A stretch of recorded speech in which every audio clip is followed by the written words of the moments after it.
വന്യജീവി ചിത്രങ്ങളുടെ കലവറ തന്നെയായിരുന്നു കോഴിക്കോട് ആർട്ട് ഗാലറിയിൽ നടന്ന സാദിഖ് അലിയുടെ ചിത്രപ്രദർശനം. മൃഗങ്ങളുടെ വന്യതയും മനോഹാരിതയുമെല്ലാം വളരെ കൃത്യമായി ഫ്രെയിമിൽ ഉൾക്കൊള്ളിച്ചിരിക്കുന്നു.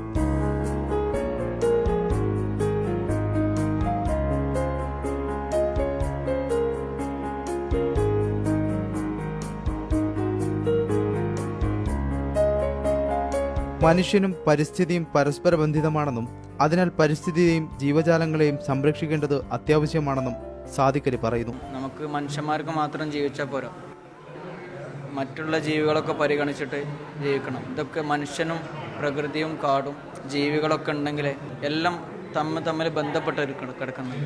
ആ ജീവികളൊക്കെ ഉണ്ടെങ്കിൽ മാത്രമേ മനുഷ്യന്മാർക്കും കൂടെ ഇവിടെ ജീവിക്കാൻ പറ്റുള്ളൂ.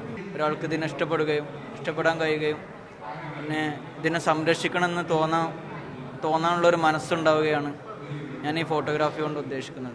വളരെ ചെറുപ്പം തൊട്ടേ ഫോട്ടോഗ്രാഫിയിൽ മികവ് തെളിയിച്ച സാദിഖ് അലിയെ തേടി പുരസ്കാരങ്ങളും എത്തിയിട്ടുണ്ട്. തന്റെ ചിത്രങ്ങളെല്ലാം ചേർത്ത് കാടിന്റെ തുടിപ്പുകൾ എന്ന പേരിൽ പുസ്തകം രചിക്കാനും ഈ 23-കാരൻ പദ്ധതിയിടുന്നു. മീഡിയ 1 കോഴിക്കോട്.